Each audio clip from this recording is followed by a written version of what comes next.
உயிரினும் மேலான அன்பு உடன்பிறப்புகள்.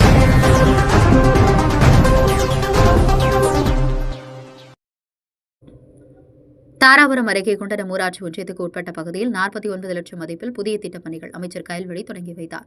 திருப்பூர் மாவட்டம் குண்டடம் ஊராட்சி ஒன்றியத்துக்கு உட்பட்ட சடையபாளையம் மற்றும் சூரியநல்லூர் ஆகிய ஊராட்சியில் 49 லட்சம் மதிப்பில் கட்டி முடிக்கப்பட்ட புதிய திட்டப் பணிகள், தொடங்க உள்ள புதிய பணிகள் ஆகியவற்றை அமைச்சர் கயல்விழி செல்வராஜ் தொடங்கி வைத்தார்.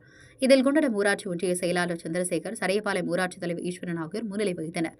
இந்நிகழ்ச்சியில் அமைச்சர் கயல்விழி கூறியதாவது: ஈரோடு நாடாளுமன்ற தொகுதி உறுப்பினர் மேம்பாட்டு நிதி 10 லட்சம் மதிப்பில் ஈஸ்வரசெட்டிப்பாளையம் அரசு ஆரம்ப சுகாதார நிலையத்தில் கட்டப்பட்ட காத்திருப்போர் அறையினை திறந்து வைத்தும், தாராபுரம் சட்டமன்ற தொகுதி உறுப்பினர் மேம்பாட்டு நிதி 2023, 24, 25 திட்டம் மூலம் 10 லட்சம் மதிப்பில் பேட்டை காலிப்பாளையத்தில் 30,000 லிட்டர் கொள்ளளவு கொண்ட மேல்நிலை நீர்த்தேக்க தொட்டி அமைக்கும் பணி மற்றும் 10 லட்சம் மதிப்பில் மானூர்பாளையத்தில் 30,000 லிட்டர் கொள்ளளவு கொண்ட மேல்நிலை நீர்த்தேக்க தொட்டி அமைக்கும் பணியும், 8,25,000 மதிப்பில் சடையபாளையம் புதூரில் புதியதாக கட்டப்பட்ட 30,000 லிட்டர் கொள்ளளவு கொண்ட மேல்நிலை நீர்த்தேக்க தொட்டியினை பயன்பாட்டிற்கு திறந்து வைத்தும், 10 லட்சம் மதிப்பில் வேங்கிப்பாளையம் ஆதிதிராவிடர் காலனியில் 30,000 லிட்டர் கொள்ளளவு கொண்ட மேல்நிலை அமைக்கும் பணியை துவங்கி வைத்தும் திறந்தும் வைக்கப்பட்டுள்ளது என்றார். இதில் பலரும் கலந்து கொண்டு சிறப்பித்தனர்.